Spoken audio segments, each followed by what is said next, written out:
Hello, everyone. I'm Rosa Linda Román. I go by Rosa Linda, and this is my weekly reading of a chapter of my book, Losing Sight of the Shore: How to Live on a Boat Without Killing Your Family. That picture on the cover is my family. Three of my three kids, my German Shepherd, Nala, and my husband is not pictured, but we have lived on various catamarans over 10 years, more than that, since 2009, total of 5 years. So this book chronicles some of the adventures we've had living on a boat. Two boats. One was called Hakuna Matata, and the other was the Dawn Treader. So each week I read a chapter of this book, and it's really appropriate this week because we are actually moving on to another catamaran, this time in the Mediterranean. All of these adventures took place in the US and in the Bahamas. So each week I read a new chapter.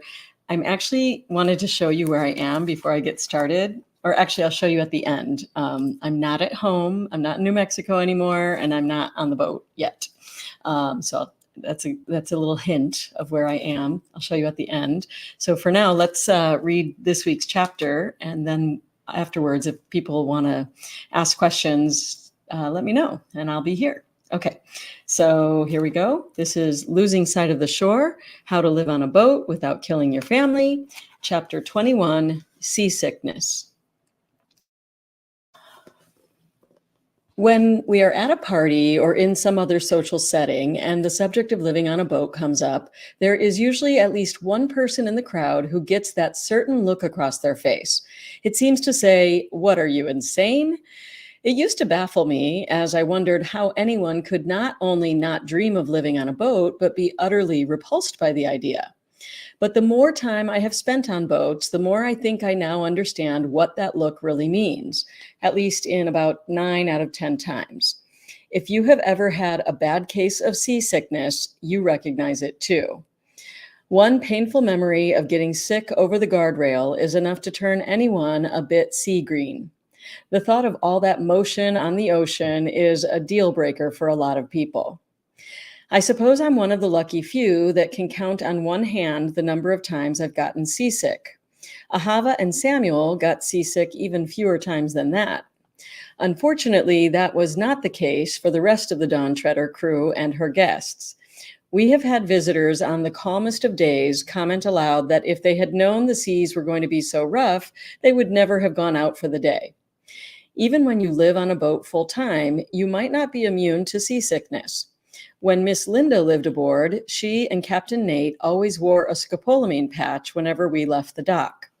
Sometimes, in particularly uncomfortable seas, everyone had to take a little Dramamine to keep the low-level nausea at bay.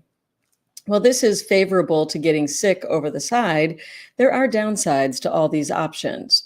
For example, Ziva still laments the time when we were on a charter boat in Mexico and the Dramamine we gave her made her so sleepy that she completely slept through a whale sighting.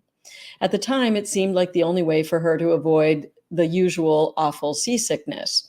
In hindsight, I would have given her a smaller dose, or none at all, because some things just shouldn't be missed, no matter how green you might be. There is a lot of learning in hindsight that comes from living on a boat, and really from living life with kids in general. After seeing so many seasick loved ones on Hakuna Matata and the Dawn Treader, I feel like I can offer a little bit of good advice to avoid getting sick. The first and most important rule is never, ever go down below. Even if you aren't prone to seasickness, there is a good chance if you start out the voyage in one of the cabins near or below the waterline, you will end up losing your lunch. This was a fact that one of my friends learned the hard way as we got underway in rough seas while she was still lying in bed. We felt so bad for her as she never managed to make it out onto the top deck where she might actually have felt a bit better. And speaking of lunches, when everyone else was unable to do anything, that's when I was in the galley making lunch, which is funny for two reasons. One, I am not the cook in the family, and two, everyone else was too sick to eat anything. Being relatively immune from seasickness means I wasn't always the most sensitive to the fact that other people were turning green around me. Over time, I learned a few ways that I could help alleviate their suffering a little, but these only worked some of the time. The biggest thing was to figure out foods that could help settle their stomachs a bit. For this, I took a tip from my pregnancy playbook when I was sick as a dog for weeks on end with morning sickness. Back then, the only things that would help were either sour or bubbly. One day, when we invited our dear friends aboard, they brought a case of seltzer water, which seemed to help the queasy folks feel a little better. From then on, we always kept a supply of lime or grapefruit flavored fizzy drinks at the ready when we were on the water. The other thing I learned is that no one needed a heavy lunch, or breakfast for that matter, when we were underway. I usually cut up a bunch of fruit and brought a little up to the wave-weary crew at the helm deck throughout the day. I did what I could, but mostly everyone just wanted to be left alone, which, at the risk of sounding insensitive, I will say worked out nicely for me because I got to have the whole house to myself. On any given passage, you might find me cleaning the house, writing in my journals, or recording podcasts, because these are the things I rarely got the time to do when everyone was feeling like themselves. But even with my strong stomach, there was one time that I found myself sick as a dog. Another fun fact, dogs do get seasick too. This is something we learned with our first German Shepherd, Tova. It happened on Hakuna Matata on our last day in the Bahamas. We had just spent 4 months from Halloween through Ziva's February birthday in Hopetown on Elbow Key in the Abacos. We had made amazing friends on that island, and Ahava even went to school at Hopetown Primary School for a few months. It was so difficult for us to leave, but the time had come. On my very last night on that delightful island, several of my friends got together for a ladies' night out. Some of my favorite ladies joined me at Wine Down Sip Sip and Captain Jack's, where even at the time I knew I had had more than one too many. But as is often the case when alcohol is involved, I even took it a step further that night and insisted on introducing my friends to my favorite sipping tequila, Agavero. As I poured a taste from that agave plant-shaped bottle, I should have known that the planned 6 a.m. wake-up call for our launch might come a bit too early. At the time, it seemed like a good idea. I had searched for this fabulous tribe of like-minded women for so long that saying goodbye was really hard for me, and I made the very bad choice to drown my sorrows in alcohol. The next morning, I paid the price when Nathan launched at 6:30 a.m. as promised.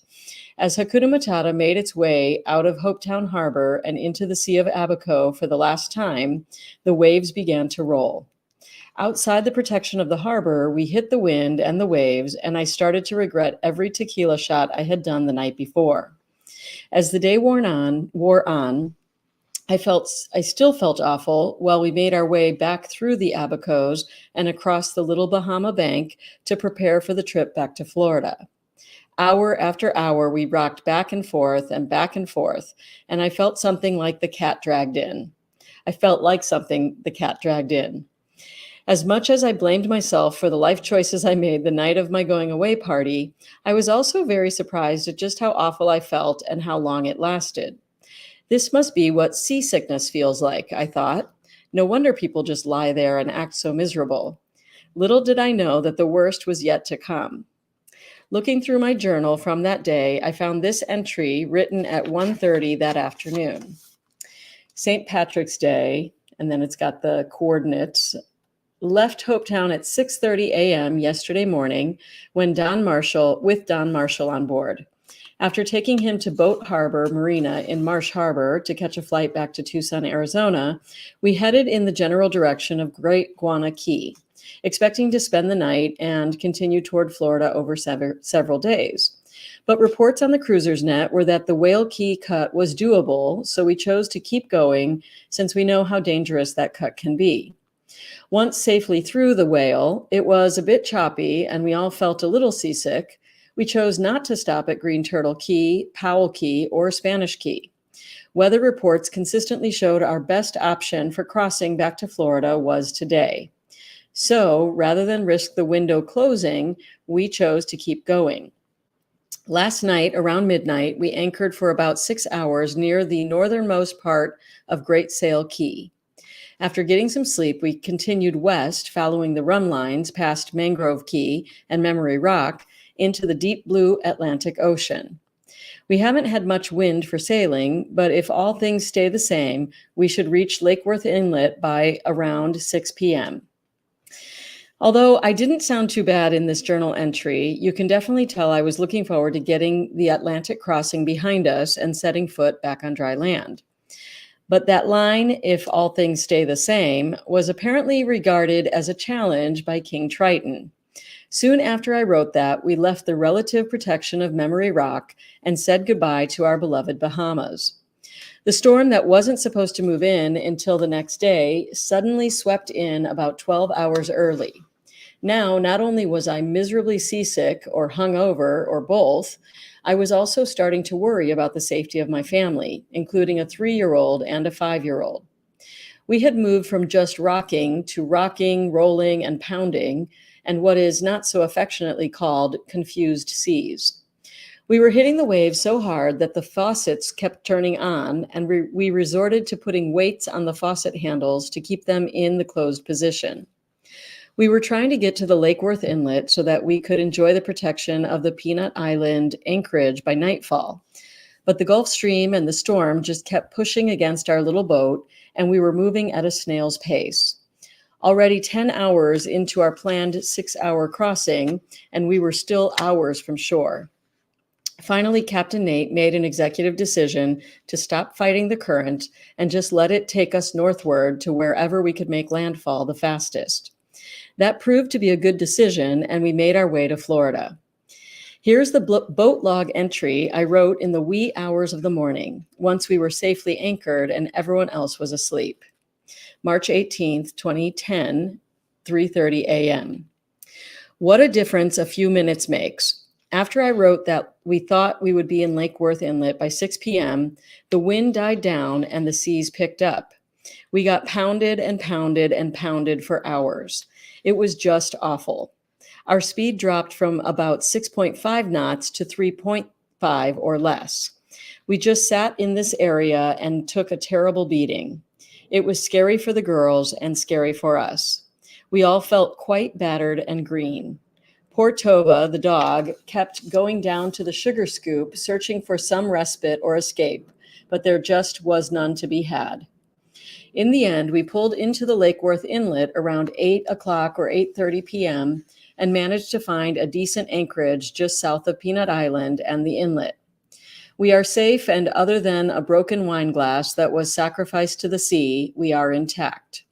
But none of us will ever forget that crossing, which ranks in the top 2 worst experiences on Hakuna Matata so far. Ironically, the other also happened off the coast of West Palm Beach when our steering went out and the seas were pounding us and my cousin's husband, Dewey Guzman, was seasick. That time we had to be towed in to the tune of $700. To say we were glad to be anchored is a huge understatement. Once we dropped anchor, we were also relieved to be back in the calm, protected harbor. Normally, all seasickness would disappear the minute we got out of the open sea.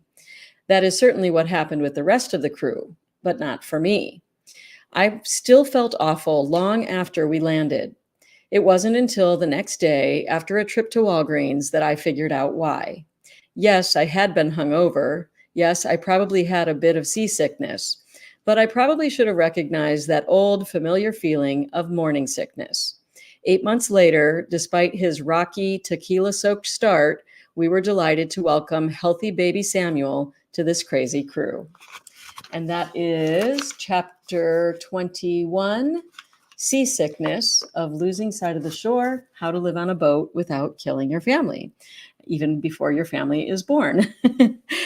So I hope you enjoyed that chapter about seasickness. I wanted to quickly show you where I am. I'm at my friend's house. So we are on our way to the boat. My husband, Nathan, and my son, Samuel, are already on the boat in Spain, going up the coast of Spain. Ironically, with that chapter that I just read, Samuel actually is very seasick now and miserable and having a horrible time. So I guess I jinxed it with this chapter where I said, oh, he doesn't get seasick. Apparently he does. He's 13 now, by the way. So I thought I would show you because we have had a delay. Ziva, Nala, and I are heading to Spain, but we've had a delay because of Nala's paperwork. So Ziva and I are taking the opportunity, thanks to our amazing friends who have been willing to watch Nala. Well, we came up to New York City to go see a Broadway play. So let me show you my view right now.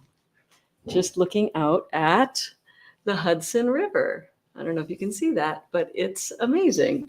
So that is where I am. I hope you enjoyed this chapter. And if you are interested in following our adventures in the next few weeks, I promise to get caught up on my Substack. That's where I will share more of my writing, both related to the boat, and I'm actively finishing up a series of thrillers that are going to be published later this year. So if you want some preview, just go to rosalindaroman.substack.com. Thank you very much for checking out my live stream. I'll be back, assuming everything goes well and I've landed safely in Spain. I'll try to do a live this time next week. All right. Thank you so much for being here. And if you liked this, please feel free to share it with a friend. All right. Take care. Bye.